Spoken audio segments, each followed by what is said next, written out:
So ముందుగా Visakha steel ప్లాంట్కి సంబంధించి అయిపోయింది, 11,000 కోట్లు ఇచ్చేసేసాము, మేము ఇంకా ఇబ్బంది లేదు, విశాఖ స్టీల్ ప్లాంట్ అద్భుతంగా రన్ అవుద్దని చెప్పేసి మనం చూసాము మొన్నటిదాకా బడ్జెట్కి సంబంధించి జరిగిన తర్వాత. నిన్న అనూహ్యంగా విశాఖ స్టీల్ ప్లాంట్కి సంబంధించి ప్రైవేటీకరణకు సంబంధించి మేము ఎక్కడా కూడా హామీ ఇవ్వలేదని చెప్పేసి చెప్తున్నారు. ఏం చెప్తారు సార్? నా ఇంటర్వ్యూలు మీరు ఏదైనా చూసినా, లేదంటే మీరు చేసిన ఇంటర్వ్యూలు కూడా ఒకసారి వెనక్కి వెళ్ళి చూస్తే, నేను ఆ రోజు 11,000 కోట్లు చిల్లర పట్టుకొచ్చిన రోజు నుంచి ఇదే మాడుతున్నాను. ఇవాళ ఈ పనిపాటు లేకుండా ఈ సిపిఐ పార్టీ వాళ్ళు ఎగేసుకున్న బీవీ రాఘవులు వెళ్ళి పతివ్రత శిరోమణిలో ఇవాళ ప్రవచనాలు చెప్పుకుని వస్తున్నాడు. నేనైతే ఫస్ట్ నుంచి అదే మాట మీద ఉన్నాను, ఇప్పటికీ అదే మాట మీద ఉంటాను.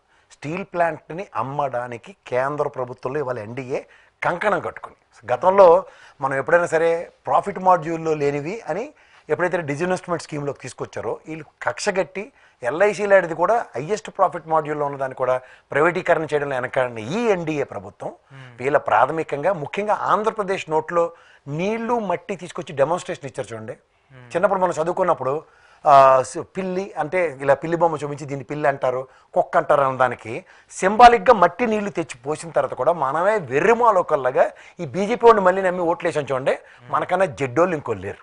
ఇదే మాట గత ప్రభుత్వంలో జగన్మోహన్ రెడ్డి సభా సమక్షంగా ఇదే నరేంద్ర మోడీని అక్కడ పెట్టి ఈ steel plant in case worst సినారియోలో దీన్ని కనుక అమ్మేద్దాం అనుకుంటే state government customer store run చేయడానికి వెనకాడదు అవును అన్నమాట.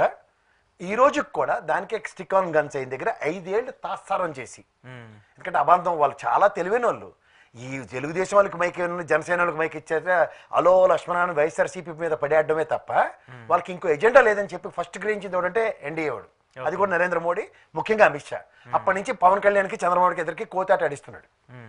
మొమాటం లేదు దీంట్లో.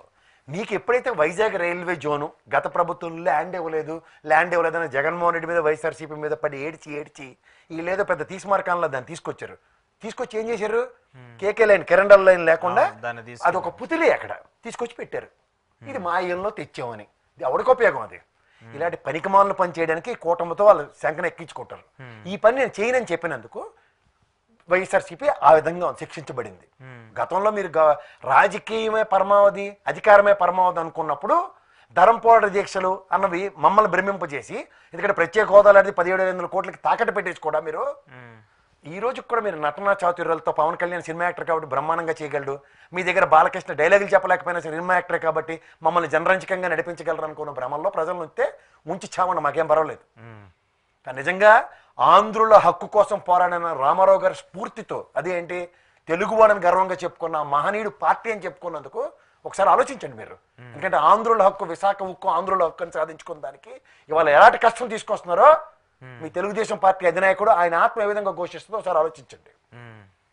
మళ్ళీ అబద్ధాలతో ఏదో గ్రాంట్లు తీసుకొచ్చారు, దాన్ని ఉద్ధరించారంటే వాళ్ళకి ఇవ్వాల్సిన జీతబత్యాలు, వాళ్ళు కట్టవలసిన అప్పుకి, ఇక్కడ కొత్త గద్దలా తన్నుకెళ్ళిపోవడానికి ఇన్ని అప్పులు ఉంటే ఇంకా రేట్లు తగ్గిపోతాయి. కాబట్టి కార్డులు ఇచ్చి ఇప్పటికి ల్యాండ్ సెటిల్మెంట్లు జరగలేక ఎంతో మంది అభాగ్యులు ఉన్నారు అక్కడ.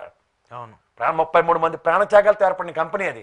ఆ మహానుభావుడు బిఏఎఫ్ఆర్కి రిఫర్ చేసినప్పుడు వాజ్పేయి గారు ఐడెంటిఫై చేసిన దానికి ఈ రోజుకి సొల్యూషన్ ఇవ్వకుండా ఎందుకు మాకు ఈ ప్రజాప్రభుత్వాలు? ఆయన ముడి సరుకు అన్నది లేక దీనికి ముడి సరుకు ఓఎండిసితో అనుసంధానించి హైయెస్ట్ కాస్ట్ పే చేసి ముడి సరుకు కొనుక్కుంటున్నాం మిగిలిన స్టీల్ కంపెనీతో కంపేర్ చేసుకుంటే. ఎక్స్పాన్షన్ అంటే ఇంకొక హ్యూజ్ ఎక్స్పాన్షన్కి వెళ్ళిన తర్వాత ఫ్యాబ్రికేటెడ్ లాసెస్ అని చెప్పి అది లాసుల్లో ఉందని చెప్పి అమ్ముతుంటే ఏమన్నా నాకైతే అర్థం కావట్లే.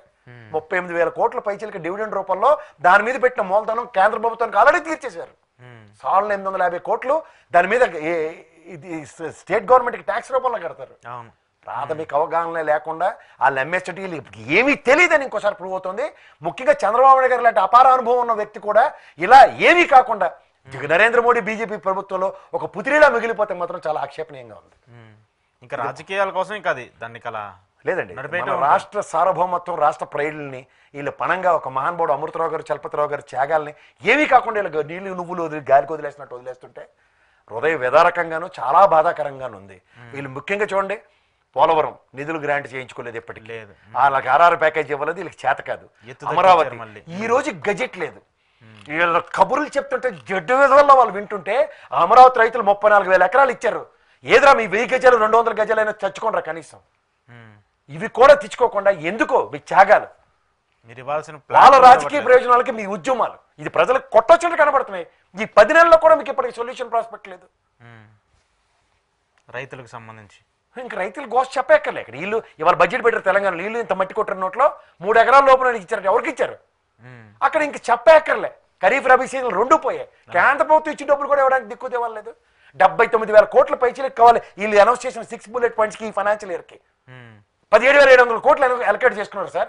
ఎవరు ముక్కులో పెట్టాం కదా? ఎక్కడ 79,000 కోట్లు, ఎక్కడ 17,000 కోట్లు? ఏమైనా పొందుతుందా? ఇవన్నీ కూడా ఇక జరుగుతూనే ఉంటాయి.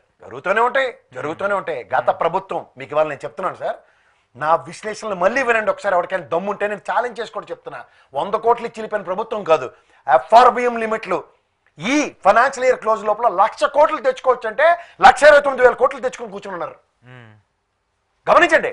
ఇది కాక అమరావతి పేరు చెప్పి 15,000 కోట్ల ప్రభుత్వం, ఇది government, world bank and Asian mercantile bank, next ఇంకొక సింగపూర్ బ్యాంకు సంబంధించి, సింగపూర్ సంబంధించిన కంపెనీలకు సంబంధించిన లైసెన్స్ 27,000, నిన్న హడ్కో నుంచి 11,000 కోట్లు, ఇంకొక 5,000 కోట్లు ఎక్కడి నుంచో, మొత్తం 52,000 కోట్లు. అది ఇంకో పూర్ణ కుంభం.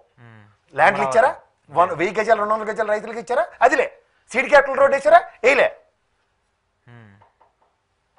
మీరు ప్రతిదీ గమనించండి సార్. ఇది కాక ప్రతి మంగళవారం ఆర్బీఐ బాండ్లకు వెళ్ళిపోతున్నారు. ఇవాళ ఇది 2వ విడత బాండ్లు వేలంకి వెళ్తున్నారు.